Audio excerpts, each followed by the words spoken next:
Here is a summary of the story, The Rat Trap. Once there was a tramp who made and sold small wire rat traps.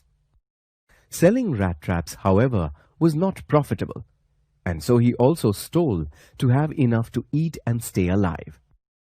One day, a thought crossed his mind that the world was little more than a bait set to draw people to their own destruction.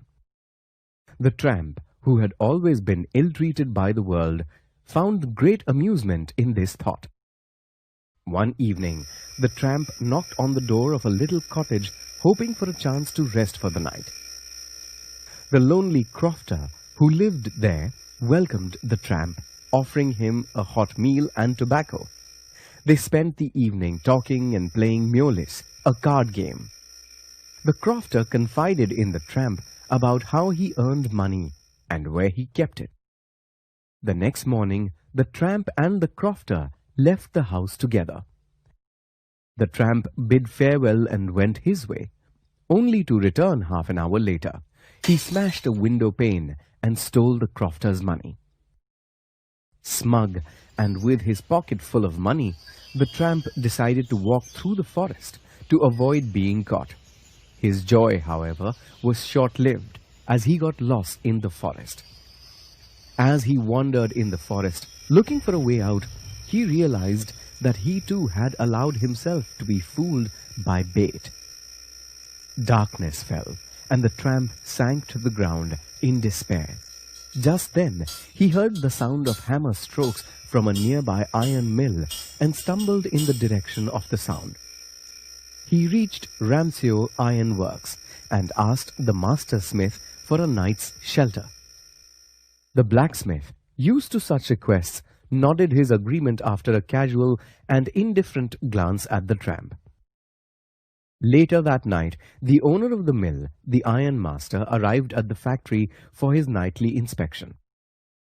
He mistook the tramp for an old acquaintance from the army.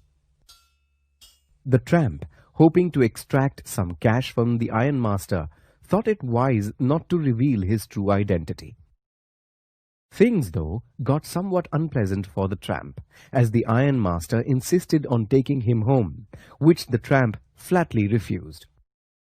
The iron master gave in then, but sent his daughter, Edla, to persuade the tramp. Edla's friendly manner caused the tramp to change his mind, and he went with her. At the house, the tramp was given a haircut, shave, bath, and a pair of freshly pressed clothes. The iron master looked at the clean tramp and realized his mistake.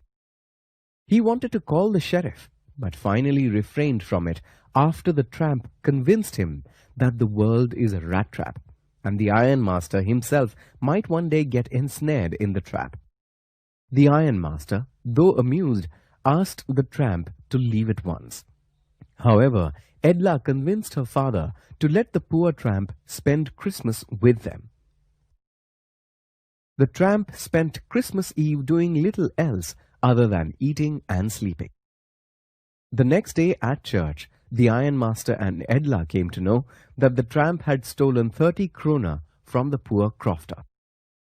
Fearing the worst, father and daughter returned home, only to find the tramp gone.